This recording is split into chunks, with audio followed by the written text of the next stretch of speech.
The final spot on the Toronto Raptors roster has been filled, so I'm going to break down the Raptors' newest signing as well as how our full contingent of players looks as we enter this year's training camp. Additionally, Nick Nurse had a bunch of quotes on this team's development, on player development, in a recent interview, specifically saying how Pascal Siakam looks absolutely spectacular. So I'll break down all of his quotes and a few video footage we've been receiving from Rico Hines and some training sessions. Additionally, we have a Kevin Durant update to break down and some nonsense trade rumors that are too foolish, that are bamboozling people that I want to address in this video. So lots of stuff to break down. Without further ado, let's dive straight into it. Hello everybody, Ben Rogers here, the Raptors Digest, breaking down the latest Toronto Raptors news, and we're almost there, folks. We're a couple hundred subscribers away from that massive milestone of 25,000 subscribers, so if you've been checking out the videos, you want to see some more Raptors content, definitely hit that sub button. It helps me out big time. I appreciate everyone that's been checking out the videos this summer. It's been a lot of fun covering all this Raptors content, but we got some more news to break down. And the first thing we're discussing is that the Toronto Raptors have filled that final roster spot. So the Toronto Raptors came out today, and ended up signing a guy by the name of Gabe Brown to an Exhibit 10 contract. And Blake Murphy gave a little summary on what to expect from this contract. It's minimum non-guaranteed deal for him to come into camp, and it could technically allow him to make the team, but it's more likely about him getting a G League spot and getting his $50,000 bonus if he remains with the Raptors 905. So that's the sort of deal, the contract structure we have about bringing this guy in. I will touch on his abilities, his impact that he could potentially have if he were to make the roster, or in future seasons if he does end up getting called up to the big squad, which we've seen a lot of players on the 905, make that jump, take that leap. But as said, he's Gabe Brown. He's 6'7", a solid athlete, played for Michigan. In his senior season, averaged 12 points per game, 4 rebounds, an assist, shot 38% from the three-point line and 90% from the free throw line, which is very, very solid percentages, even with the enclosed or the shorter three-point line in college. But he's a guy that's known as a solid shooter, right? A solid shooter, a solid athlete. A guy that people expect could potentially, if he were to sort of carve out a niche in the NBA, could be a solid 3-and-D player for any given NBA roster, which is the type of guys that it seems like Masai Ujiri's been taking risks on with the deep bench, right? He's a solid athlete. He can apparently play make for people as well. Looking at his scouting report, looking at what people said about him pre-draft, right? He's a solid defender. He's a solid athlete, solid playmaker, just solid guy all around with an elite shooting touch, an athletic frame, and height that's pretty solid. 6'7" is a very good height for a two guard, a small 3. So that's he has the archetype of a couple inches shorter Toronto Raptor. Usually Raptors are signing guys that are 6'9", but 6'7" will still allow you to make the cut in terms of being on the wing for the Toronto Raptors. But that's some solid things to see. But there are some cons in terms of his game as well, right? I'm looking at the pros and cons from his scouting report, and essentially he can't really create too much off the dribble. He's not, he's a solid playmaker, but he's not much of a go on, get your bucket like Jamal Crawford, one of those dudes, like a Gary Trent Jr., right? He's more of a spot up player, even if he can shoot off the dribble and can knock down the 3. His percentages are high in those range. He's not a great ball handler, obviously. That's an issue when you're trying to create your own shots. So he's your archetypal 3-and-D guy chilling around the three-point line. And while he is a solid defender, the discipline isn't necessarily there every single possession. And we've seen guys really get their minutes taken away for not being disciplined on defense. Look back to a couple seasons ago with Rondae Hollis-Jefferson, Stanley Johnson, 2 guys that have shown at NBA level they are elite defenders at times. And at the start of that season, they couldn't even get on the court, right? They weren't disciplined enough in the Raptors system. And then obviously, especially Rondae Hollis-Jefferson ended up carving himself out a role because he turned into hustle man chap, Rondae Hollis-Jefferson. So, you got to be disciplined if you want to make the roster for this squad. He's not much of a rebounder, can be passive at times. So that's essentially what the scouting report is for our guy Gabe Brown, which I think is a cool pickup. He's a nice prospect to have along. I like that we ended up filling that final roster spot rather than leaving it open or nothing happening. Still, a trade might go down. Still, all the things some people predicted could happen. But I like that we filled it for, just having some guys. He's down there training with the Rico Hines group. So a solid pickup there for the deep bench and could have an impact on the 905. And then if he's playing well, bring him back next season and see what impact he can have. So I don't think there's much expectation for him to make the team or do anything like that. But if he does have an impressive preseason, impressive training camp, who knows? So that's the full, he's the final guy added to the piece. Obviously, we still have on the deep bench. We have all of our core players that everyone knows. On the deep bench, Armani Brooks is out. Gabe Brown is in. We still have Svi and Malachi who are on guaranteed contracts who, looks like certainly Malachi will make the team. Svi is on the brink. And Juancho Hernan-Gomez on a guaranteed contract. Delano Benton, Justin Champagny, and DJ Wilson, who are currently on those non-guaranteed deals that are fighting for those spots. So it's going to be interesting training camp, interesting preseason to see who ends up shining, overtaking other players. So let me know what you guys think about the signing and all that sort of stuff. But speaking of Rico Hines, speaking of all that sort of stuff, Nick Nurse came out and gave an interview today. He was spotted down at the Rico Hines run, scouting out some players, scouting out the guys, and I said in the header that he specifically talked a bunch of Pascal Siakam, but he was doing interviews for his charity golf event. He also had Kyle Lowry in there, which was a cool interview to witness. But Nick Nurse had a lot of interesting things to say about Raptors players. I'll address the Siakam comments at first because this has me extremely excited, right? We've heard a bunch of quotes, a bunch of things talked about, discussed about player development of our young guys like Scotty Barnes, Precious Achiuwa, Gary Trent Jr., all those players. However, well, there's been talk, especially about Fred VanVleet getting healthy and Siakam looking polished, working a lot and stuff. But Nick Nurse had the glim in his eye when he was talking about Pascal and his growth this off season. And the quote is pulled up. Right, this is the one here. He looks absolutely spectacular. You sit there, you watch him work out, and his athleticism is electric. His focus, his shot is smooth and soft. He looks great. And I got a little highlight, a little film here from his jump shot, looking smooth in there in the corner.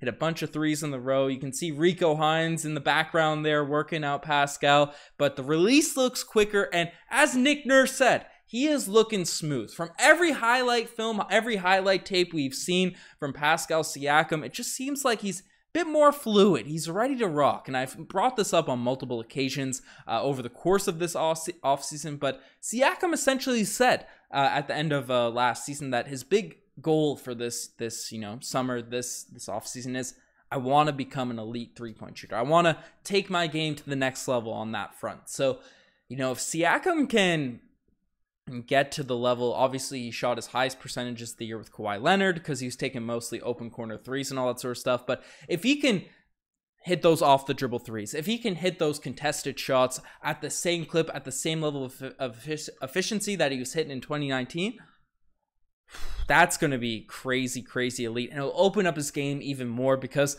we saw in the playoffs, right? The Raptors sort of reverted to Pascal Siakam iso ball, and he did a really good job in it, especially in the second half of that series. Obviously, it was very, very tough for him when Fred VanVleet was playing hobbled the entire series, ended up going out in the second half. But Gary Trent Jr. was dealing with that illness for the first 3 games. Scotty Barnes went down in the second half of game 1, right? Kem Birch was injured. Thaddeus Young was injured. Right? It felt like our whole contingency was not feeling good, and Siakam was able to really put his game together once we got a couple guys back and just eat up on those ISOs. So if that jump shot comes alongside of that finishing ability he proved in this year's playoffs, that is going to be a force. And we might have to get back into discussions about Pascal Siakam potentially rejoining that top 10 conversation. And, a couple years ago, it wasn't crazy to say, but he's creeping his way back there, and he already made an All-NBA team this season. So we'll see. I'm happy to see Pascal there. But Nick Nurse, saying he's absolutely spectacular, taking that leap, taking those steps, but also address some other guys on the roster. And we've heard him praise Precious Achiuwa, Scotty Barnes, and he addressed those guys. I won't dive too much into those players, but I found the interesting quotes came from when he was talking about the deep bench players and how their roles, how their opportunities could be dispersed over the course of this season. And he first addressed Malachi Flynn, essentially saying that this is going to be a big year for him to potentially take a leap. take a step up, to take advantage of the opportunity. He brought up how last season there were moments where it looked like he was about to take that step, about to take that leap, but unfortunately, and he'd always either have an injury or have an illness or have whatever, right? Something would come up in the middle of it and then just really couldn't find his footing. And then when he'd get his opportunity again in scant minutes, just wasn't able to provide, wasn't able to consistently produce what Nick Nurse was asking. But there were moments, there were flashes where it looked like he was going to take that corner and establish himself as the backup point guard. But Nurse has essentially said he looks really good down there in Vegas with the Rico Hines groups and or California. I'm not sure where specifically the games are being located, but he looks very good down there. And, this is a big year for him. So Malachi Flynn was given a lot of time and a lot of talk. He talked about Justin Champagnie and he talked about Delano Banton with less praise, less enthusiasm, it felt like, just from the quotes and stuff, but still said there's a lot of things that they provide that could be used in spots, could be used in pieces, and essentially talking about the entire squad, talking about the entire group, that there's bits and pieces of each of these players that he knows could be valuable in certain settings. And he discussed how last season he sometimes played Delano Bant in the first half, Malachi Flynn in the second half, and ended up working out. That could be debated how it ended up working at times because our depth was just not all there last season. But he said we might see some more of that over the course of this year until someone really affirms themselves as that a guy that deserves minutes, that deserves to be in the rotation. He said the players that are going to get it are, first, if they can consistently knock down shots, and the person that can do that will likely be in the rotation. But if none of them are doing it, it's going to be who's hustling out there on defense the most, and all the prerequisites needed to get on the Toronto Raptors floor if you're wearing red, if you're wearing that Raptors red. So interesting quote, definitely a lot of cool nuggets there from Nick Nurse. And he also addressed team expectations coming up this offseason and essentially said, I see a little specialness with this group. I'm seeing some really good signs for some cohesion and some belief and building. So lots of cool stuff. He discussed Thaddeus Young being more integrated, Otto Porter Jr. having an impact, and all the things we're expecting. We're expecting a solid year for the Toronto Raptors. So let me know what you guys think on everything Nick Nurse said in that interview. I think it's going to be an exciting season for the Toronto Raptors. The next thing we're discussing is some nonsense going around, some fake news. I'm calling it fake news. There's this report going around Reddit that's screenshotted. A lot of people picked it up. I've had a couple DMs about it, but I want to quickly address it, that apparently the Raptors and Grizzlies have had discussions about a potential OG Anunoby trade. It would center around OG going to the Grizzlies and Brandon Clark and Zaire Williams in a first-round pick coming to Toronto. And two Canadians, which I'd love to see the Canadians on the Raptors team, and I think they're very promising players, had a big impact for that good Grizzlies team last season. Am I trading OG Anunoby for this package? Heck no. OG Anunoby is an elite 3-and-D wing. I know he's dealt with some injuries and all that sort of stuff. I know Zaire Williams especially is a lottery pick last season. Along with a first, you get a lot of potential, but no way that's going to happen. And that's just the player picks. I also want to address, I dug into this, right? Apparently it's coming from Bleacher Report. I could not find any specific reporter from Bleacher Report. I couldn't find any news article from Bleacher Report where this was brought up. So Raptors fans, even Grizzlies fans, because I creeped the Grizzlies right too to see if they had a more affirmed source, all getting bamboozled by this. I'm assuming it's just fake news, and even if it is real news, I don't think the Raptors would go through with it. If we were making a trade, we were making that for Josh Hart for the 7th pick and the first that we were going to have, whatever the Blazers offer, whatever was specifically in that package, that would be what the Raptors would be accepting. So that's yeah, let me know what you think of that potential trade, even though I don't think there's a founded report behind it, but would you like to see the Raptors do that deal? Let me know. And the final thing we're discussing is a Kevin Durant trade update. Now, obviously the news has been slow on Kevin Durant in recent weeks. I said it a couple weeks ago. There's going to be minor tweaks, minor reports coming out from the Nets, and we've seen some nonsense. We've seen some cheese. I've reacted to them all at the end of videos like I'm doing now, but we're having the most probably substantial or substantiated update in recent weeks that we've seen. So this is essentially a tweet coming from heavy.com. This is the Steve B. Hoop, who is one of those Nets beat guys, but essentially saying that sources tell me that Kevin Durant is expected to meet with Nets owner this week. So apparently he's going to meet with Joe Tsai.